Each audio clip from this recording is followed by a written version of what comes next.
हिमालय की ऊंची ऊंची बर्फीली चोटियों के बीच समुद्र तल से लगभग 11,755 फीट की ऊंचाई पर स्थित है पवित्र केदारनाथ मंदिर। यह सिर्फ एक मंदिर नहीं बल्कि अनगिनत रहस्यों और चमत्कारों का केंद्र है। एक ऐसा स्थान जहां आज भी विज्ञान कई सवालों के जवाब नहीं दे पाया है। महाभारत युद्ध के बाद जब पांडवों को अपने ही रिश्तेदारों की हत्या का पाप सताने लगा तो वे भगवान शिव से क्षमा मांगने निकले, लेकिन भगवान शिव उनसे नाराज थे और उन्होंने उनसे बचने के लिए एक बैल का रूप धारण कर लिया। भीम ने जब उस बैल को पकड़ने की कोशिश की तो वह धरती में समाने लगा। तभी उसकी पीठ का हिस्सा केदारनाथ में प्रकट हुआ और वही आज शिवलिंग के रूप में पूजित है। बाकी शरीर के हिस्से अलग अलग स्थानों पर प्रकट हुए, जिन्हें आज पंच केदार कहा जाता है। केदारनाथ मंदिर की सबसे चौंकाने वाली बात यह है कि यह विशाल पत्थरों से बना है, लेकिन इसमें सीमेंट या किसी भी आधुनिक बाइंडिंग सामग्री का उपयोग नहीं हुआ।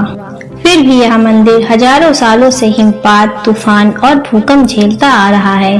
कहा जाता है कि इसका निर्माण आदि शंकराचार्य ने कराया था, लेकिन इतने ऊंचे पहाड़ पर उस समय इतनी भारी पत्थरों को लाना आज भी एक अनसुलझा रहस्य है।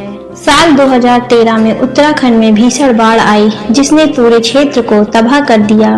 चारों तरफ सिर्फ विनाश ही विनाश था, लेकिन चौंकाने वाली बात यह थी कि केदारनाथ मंदिर को कुछ भी नहीं हुआ।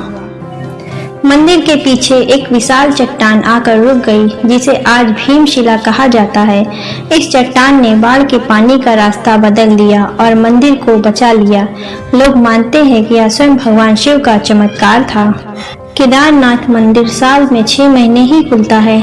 सर्दियों में यह इतना भारी बर्फ गिरता है कि पूरा क्षेत्र बंद हो जाता है, लेकिन कहा जाता है कि जब मंदिर के कपाट बंद होते हैं तब भी एक अंदर दीपक जलता रहता है, और जब 6 महीने बाद कपाट खुलते हैं तो वह दीपक अब भी जलता हुआ मिलता है।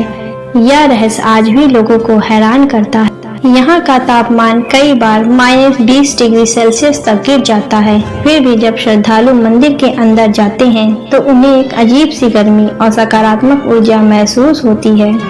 कई वैज्ञानिक इसे स्पिरिचुअल एनर्जी फील्ड कहते हैं, लेकिन इसका असली कारण आज भी रहस्य बना हुआ है। मंदिर के पीछे ही आदि शंकराचार्य की समाधि स्थित है। कहा जाता है कि उन्होंने मात्र 32 वर्ष की आयु में यही समाधि ली थी। इतनी कम उम्र में इतनी महान उपलब्धियां और फिर इस रहस्यमय स्थान पर अंत, यह भी एक अनसुलझी पहेली है। केदारनाथ मंदिर सिर्फ मंदिर नहीं है, यह एक ऊर्जा का केंद्र है। यहाँ आकर कई लोगों ने अपनी जिंदगी बदलते देखी है। कई लोगों को मानसिक शांति और आत्मिक अनुभव हुआ है, और कुछ लोगों ने तो दिव्य शक्तियों का अनुभव भी किया है। क्या केदारनाथ मंदिर सिर्फ एक धार्मिक स्थल है, या फिर यह कोई ऐसा रहस्यमय स्थान है जहां विज्ञान भी झुक जाता है? अगर आप भी इन रहस्यों पर विश्वास करते हैं तो कमेंट में लिखें हर हर महादेव।